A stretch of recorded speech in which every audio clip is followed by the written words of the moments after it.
Hi, everybody. We are so happy to be back, and we get to see a lot of familiar faces and some new ones, which is fun. Which, on that note, so we had a marriage booth that we hung out with at in August, where we were trying to get people to know our ministry and get to know us. And there was, most did not know, but there was a drawing if you put your name in. And so I did leave a message with someone, but I don't know her. So it's Sarah Kiernan. Is she here? No? Someone won't? No? All right. So I'm going to be drinking out of this thing by the end of the day. It's going to, yeah. Now is mine. It is kind of giant, though. It's giant, yes. Down here. All right. Any other questions there? I think that's it. I have two observations. One, we're trying to record it so that people can watch it at home. And I was told to use a toilet paper tissue to blot my forehead and my nose for the oil, but I didn't do that. Thank you. We'll see how it goes. And then my second observation is if that thing up there is meant for me to see, my eyes need to. Oh no, that's a little good, bit bigger now. That but table Jordan's talk, that's rough. font is so small that I can't read it. Yes, I'm old. So I have a question for you guys to get started. What do you think is the number one reason people seek out marital therapy? We both are marriage and family therapists, and so we see a lot of people, and there's a common theme. Anyone can guess? Kind of, yes. It's communication, and being on the same page parentally is one of the big things, but it's all kind of in the vein of conflict avoidance, too much conflict, explosive outbursts. Let's see. I see Christian nodding to all those. Wow, Christian. Oh, talk to us after. Yeah, well, we got you. And so all of it is in the same vein of communication, but the goal that they put down on our intake form is usually always the same, and it's we are looking for communication skills, and which is good, but that's kind of the tip of the iceberg. That's they come in and go, what are the 3 steps for us to communicate better? And it's like, wow, you've come in here with a decade of trauma going on, poison talk coming out of your mouth, and you're looking for three easy steps to try to turn it all around, which is a little hard. There are communication skills, but I think what we need to understand is the importance of communication. And I look at it like driving. Every day we drive, but we take for granted how useful it is, how our lives have been changed. When they were playing the video earlier, and the kid was walking 3.7 miles to get water every day, a lot of us we take for granted how nice it is to drive, even though a lot of it's driving our kids to school and back and forth. But on the other side, we also take for granted how dangerous driving is. I remember being pulled into the left turn lane, stopped, and a logging truck whizzed by me at 60 miles an hour to the point where my car kind of did one of those, kind of shake, and I probably need new shocks. But as it did that, it was like I had a little epiphany of how close to death I am most days. And, the little hair stood up on my arms, and it was like, man, there's a 1.5 foot error of margin on this guy, and I would just be gone. And then the light turned green, and 30 seconds later, I drove and forgot all about it. That's how we look at words. And Proverbs 18:21, King Solomon says it best, but it's God that ordained him to write it. But death and life are in the power of the tongue, and those who love it will eat its fruits. Yeah, what we don't always realize is, again, like Daniel was saying, like how important communication is to relationships. If I think of the many times that Daniel and I have struggled, we've been married 20 years now, almost 21, where, I default back into this like silent treatment or not knowing how to communicate. And the moment that happens, it's like a silent death has occurred. If you guys have seen Sixth Sense, it's like at the beginning of the movie where you're not quite sure what's going on, and there's that... Spoiler alert. I'm not going to tell. So where they are just kind of wandering around their home, not quite connecting or communicating, there's such confusion there. The reality is that without communication, relationships don't really exist. And we want to kind of broaden your understanding of that today. We understand that there's some kind of like duh moments here. But the idea is what we see in our office every week is the struggle to understand there's so much going on behind the scenes. The only thing that separates different levels of friendship is different levels of communication.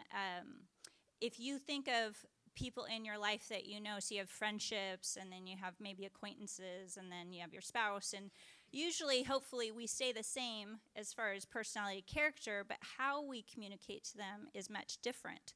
I think of when clients come in, I often ask, like, how are you doing? Which seems like a really general question. But I've tried to kind of train my clients to realize when I'm asking that, I'm wanting a deeper response. So they always usually say, like, good. And so my next question is, well, what was good? So I had these clients last week, and they said, same thing, good. And so I said, well, what do you mean by that? And the husband began to say, well, I noticed that we talked more. We intentionally had some deeper conversations. And then when she was talking, you know, I kind of filled in what I normally don't fill in, which is about my day and how I experienced my day. And so I'm like, well, that's great. You know, how was that for you? And he's like, it's awkward and weird because most of the time I think, what's the point? Like, you know, she doesn't want to know all these details. But that challenge to say it anyways. And then I asked her, you know, what was good for you? And she said, well, I loved that when I was talking, normally he just is kind of like, cool. Like, that's the end of it. It's like a ping pong match. And the ball gets hit back and forth, and then it just ends after, you know, each person hits it. And so what she enjoyed was I hit the ball back, and when she was explaining how her day was, he would then hit the ball back of like, wow, that must have been tough, or oh my goodness, that reminds me of this story. And then it goes a little deeper into the communication piece, which is what we're hoping to share with you a little bit of how to do that in the midst of what are the barriers that come up in communication. Yeah, the other thing that is noteworthy is unhealthy communications equal unhealthy relationships. It's a good barometer of how you guys communicate, shows the kind of how your relationship is doing. I can tell within, well, there's psychologist John Gottman comes in, and he says, after research, says within 3 to 5 minutes he can tell if a couple's going to divorce or not, just by the way they interact. I can tell within 30 seconds if a couple comes in, if they had a good week or a bad week, just where they sit on the couch. You know, if they're together touching, good week. If they're sitting on opposite sides, bad week. We took our daughter to dinner over the weekend, and we were at McCooney's waiting for our table, and behind me, I just literally turned around and went back and went, oh, they're fighting.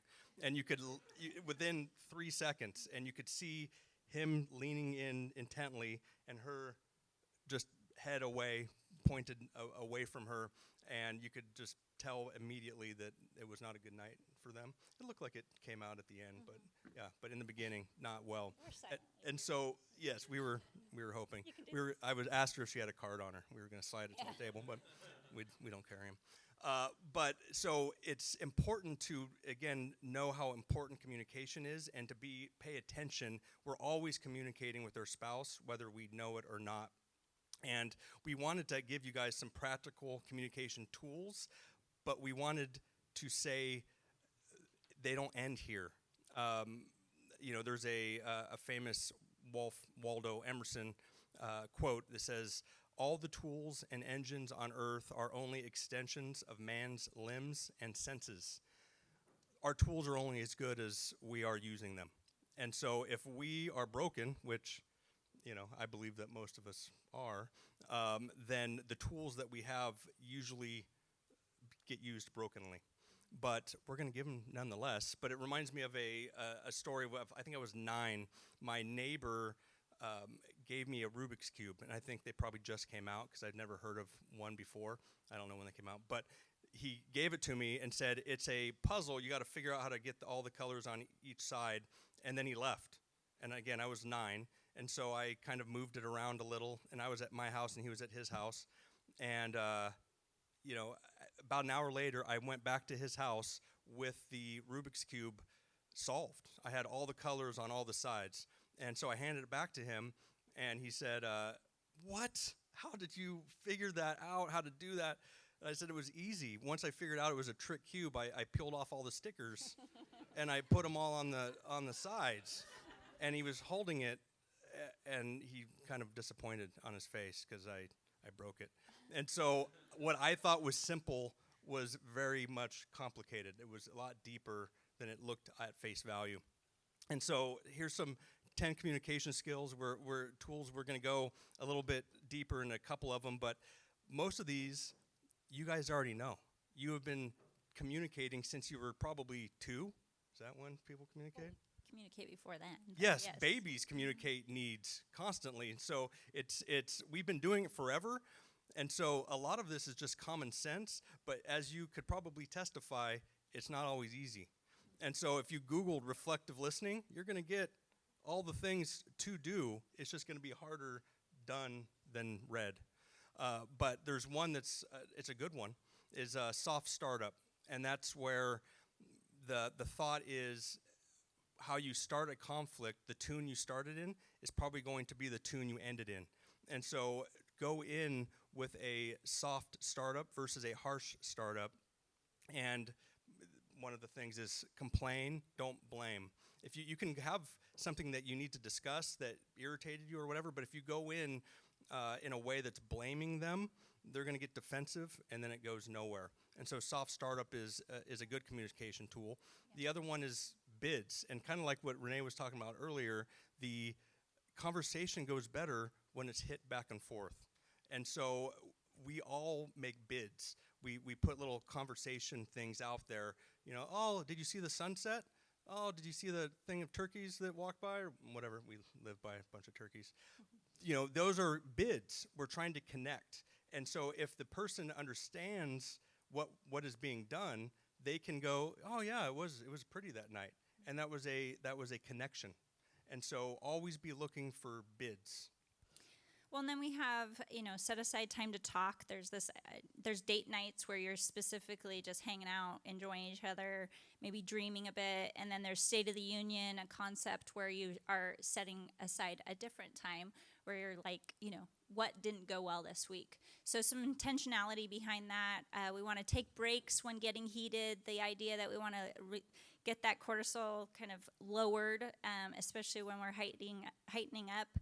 That if we want to get to a resolution, which we will talk about the goals of communication, we have to be aware of how our body's responding. And I'm not going to do well if I'm so uptight with Daniel that I'm like, I love you, but I, can't get through. When I see that, I normally just say, calm down. Oh, yeah, that's perfect response. Just calm down, breathe. Yeah. And she does, usually just right away.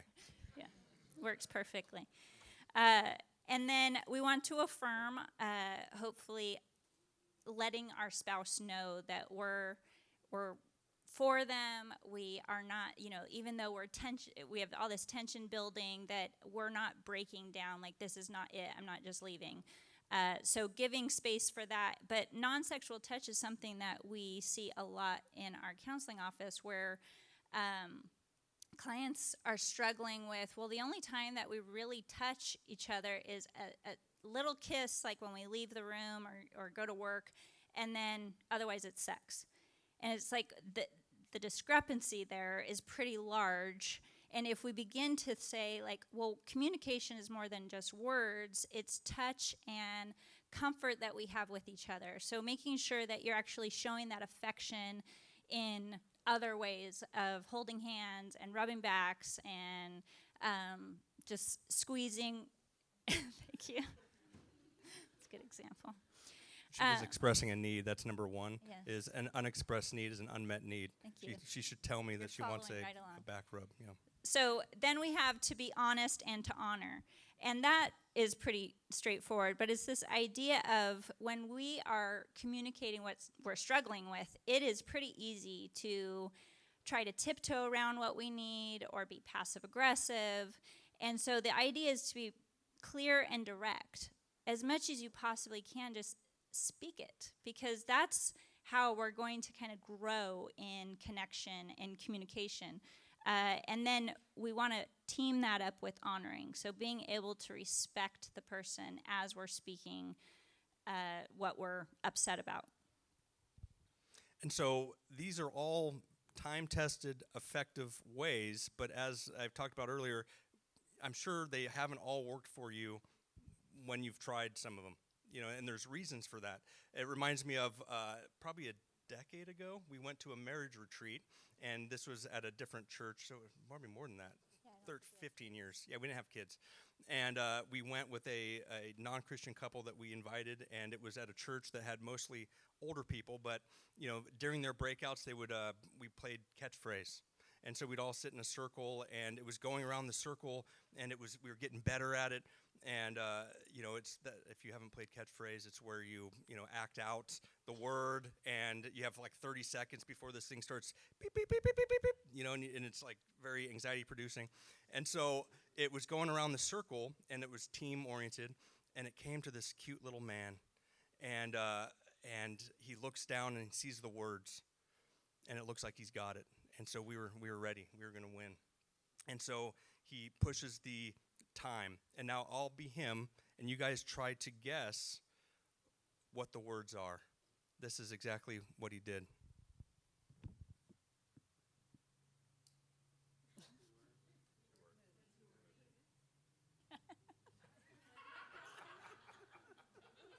And we're like, red truck, brown squirrel, big tree. And we didn't win. No. We didn't win, and we all started laughing, and our friend that came with us that was the non-Christian, now Christian at the time, or now he's a Christian, but very calming, and he'd be like, can you explain more? Can you give us a little bit more? And that was it. That was all he had. And a lot of that is, it wasn't for lack of trying. We were intently listening to what he was trying to tell us, and he was trying to tell us what he had to say, and there was a disconnect. That is a lot like what marriage conversations are like. And that leads us into the table talk question, which is, what are things that make communication so complicated? And there's a lot of them. Oh, to what? I just remember the old man. I know. Oh, that's the answer. I know. I'm so sorry. I know. The two words were huge disappointment. Yeah. That's awesome. Okay, so we're going to have you guys do table talk, and we'll get up here a little early so we can just have you guys tell us what are some things that you thought of.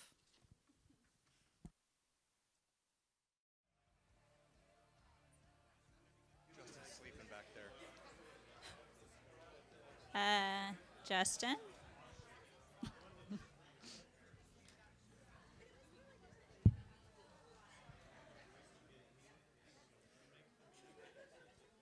So, were there any good ones? Any ones that stand out of barriers of communication in marital life? Kids. That's good. That is a good one. Yes. Distractions. That's all they are. Yes. Yeah. Any others? We had some vulnerable ones, but we won't discuss it back there. Timing. Yes. I think one of my favorites is that communication seems to lead to wandering hands. So it doesn't really... This was not mine. I felt the judgment. This was not mine, but not all communication leads to that, but some, Guess not. Okay. Not for me. Communication's over. Any others? Communication. It changes. Yes. All right. I think I brought up conflict avoidant, meaning having something that you need to say, but you choose not to say it because you're afraid that it's going to lead to conflict for the next 3 or 4 days, and so you just go, nope, I'm going to hold that in. We got a winner back there. Yeah, don't raise hands. I didn't ask for hands. So that's one. People just being tired is usually a barrier. Is they get home and a lot of men usually by the time they get home are out of words. Yeah. Even though we've talked about how important words are, they're out of them by the end of the day, and they don't want to talk anymore. And for some reason, women have more words, and so they still have words saved up, and they saved them specifically for when their husband gets home. Yeah. Again, I'll be sleeping on the couch tonight. So about a month and a half ago, Pastor Kevin, he has this changetheodds.com. That was a shameless plug for his website. But he asked us to write blogs for him, and the one for September was on communication. And so about a month and a half ago, I started really pondering, what am I going to write about? And through my counseling sessions, I kept seeing the same theme come up, and it was ignorance. Ignorance plays a massive role in communication, or it not going well in communication, because it started out with, I see a lot of college-age students, and I would ask them how their week went, and they're like, I don't know, or how did your day go? I think good. Just like very uninsightful. And then I started seeing the same thing in adults. And then in marriages, I started seeing how I started feeling, how can we ever have communication be better if you don't even understand your own needs and wants? It's back to the two, trying to have the other person figure out what my needs are and assume that they know, and we don't even know. And so it's ignorance to our own needs and wants. We're ignorant to our spouse's needs and wants. I've seen ignorance to what we've done in the past, how it impacts the present. There's ignorance to that. It's like, oh, you should be over it. Nah, it's ignorant. And so I started really talking to Rennie about the ignorance being a barrier. And we said, what else are the main themes of barriers? And we came up with, there was pride. Pride was a significant barrier that we see manifest in different ways in relationships, but ignorance and pride. And so when we knew this class was coming up, we knew we wanted to talk about communication, and what better book than Proverbs to talk about pride. And it just so happens that Proverbs outlines 3 different kinds of people. There's the wise and insightful, there's the simple and ignorant, and then there's the proud/foolish. And so we're over the next couple of weeks really going to dive into what pride and ignorant speaking looks like in marriage, and what proudful, is that proudful? Is that a word? What pride and ignorance looks like in our speaking and listening in marriage. But we're just going to overview right now. A wise and insightful, they value learning. They study themselves and their relationships. They know when to speak, when not to, and how to speak and know the power of their words. Versus the simple and ignorant. And, throughout the Proverbs, it talks about them, their theme is they don't get it. They're the person that walks and falls into the pit, climbs out of the pit, and then falls back into the pit, and then climbs back out of the pit, falls back in. They learn by failure is the only way. If someone could tell them, watch out, there's a pit, they have to fall into it. And so that's the simple and ignorant. And then left is the proud and foolish. They're going to continue falling into the pit over and over again because you told them not to do it. They refuse to learn. They don't want to hear it. They're right. That's not a pit, or whatever their excuse is why they keep falling into it, but they just refuse to learn.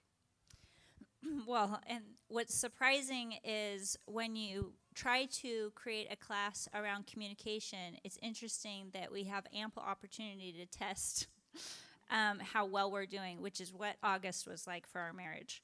So I get to tell you that story next week. But what you think is that when you are when you're a therapist and married to a therapist and you do this all week and you write about it and you talk about it, you maybe hang out more in the wise place. And then you realize, oh my goodness, I'm bouncing back and forth between some ignorance where it's like I don't realize the blindness that I have, and just hanging out in pride. And so that's what I experienced for myself in August. And the struggle with that is that we want you to know communication is an extension of what our heart is already feeling and thinking. We're not always aware of what's going on internally, and there's certain things that trigger us that are kind of mounting, and you don't realize they're bothering you as much as they are. And that's the hope. If you're thinking of what are the barriers that might come between you and your spouse talking and connecting well, begin to actually study yourself. I remember when Daniel and I were first married, it was this idea. I came from a single parent home, where it was just my mom raising 4 of us kids. And so there was an unknown want that I walked into my marriage with, which was, I want to feel taken care of. I didn't feel like I needed to be taken care of because I was the youngest of 3 brothers, and so I was kind of feisty. But I certainly wanted the care and the softness. And, Daniel's one of 3 boys, and so that wasn't his first language quite yet. And How dare you? I know. So we had to churn that out, and I feel like as we kind of prepared for this class, it was like, what has this last 20, almost 21 years looked like in our marriage through kids, through trying to figure out how not to be selfish, how not to attack, definitely not doing perfect by any means, but the best gift that I found, and I would think you found as well, was this hopeful continuous studying that we've tried to do. Clients help with that because they're constant mirrors. Kids help with that. They're constant mirrors.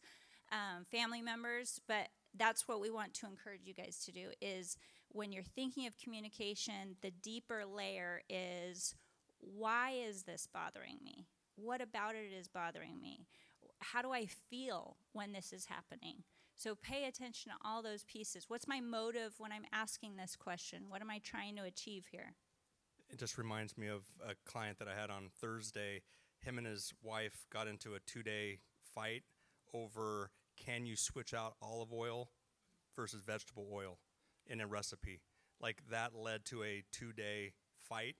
And Ours is similar. yes, our story of next week will be similar, but it's not about the olive oil. That's the moral of the story.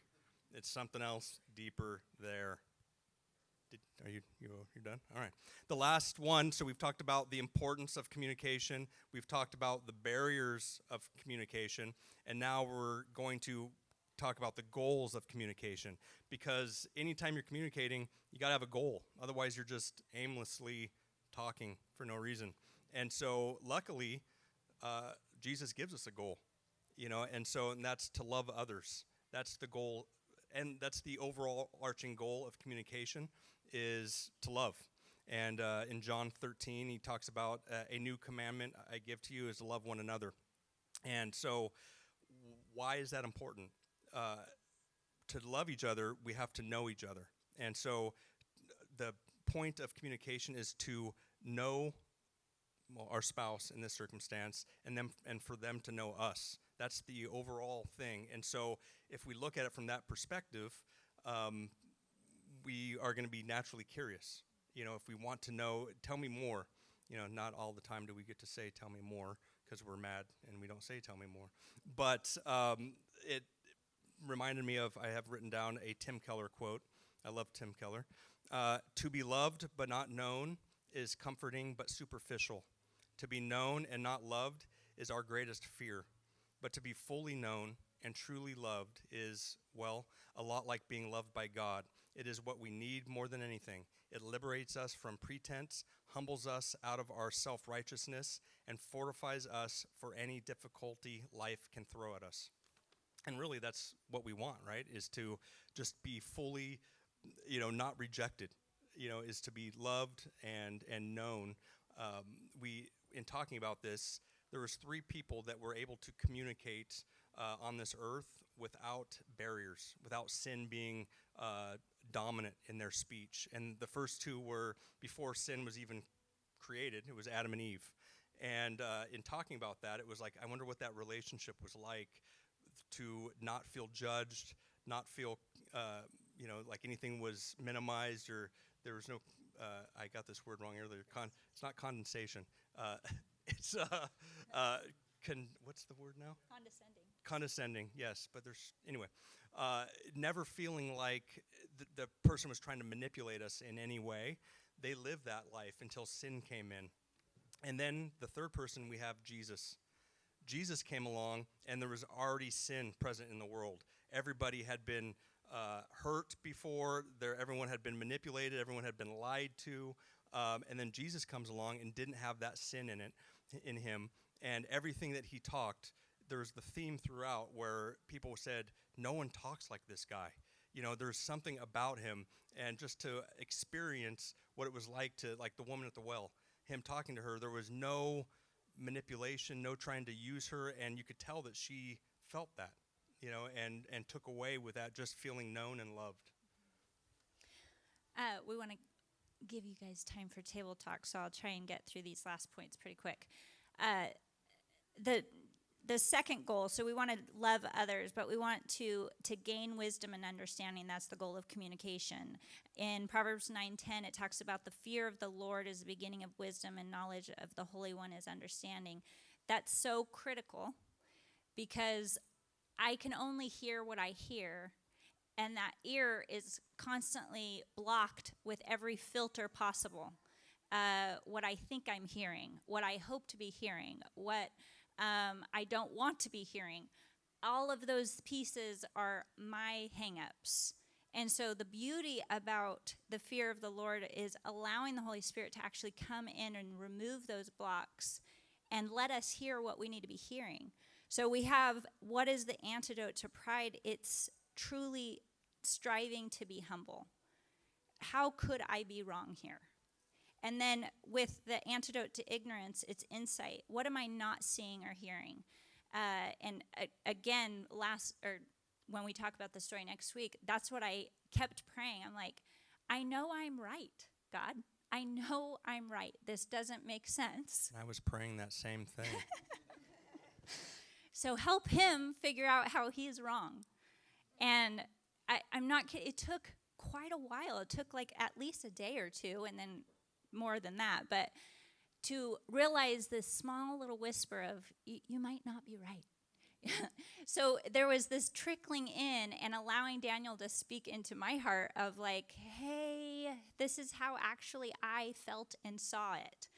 So our hope is, instead of clients coming in or you guys thinking about, we just need some communication strategies, help us communicate better, it's help me to be more empathetic and more insightful.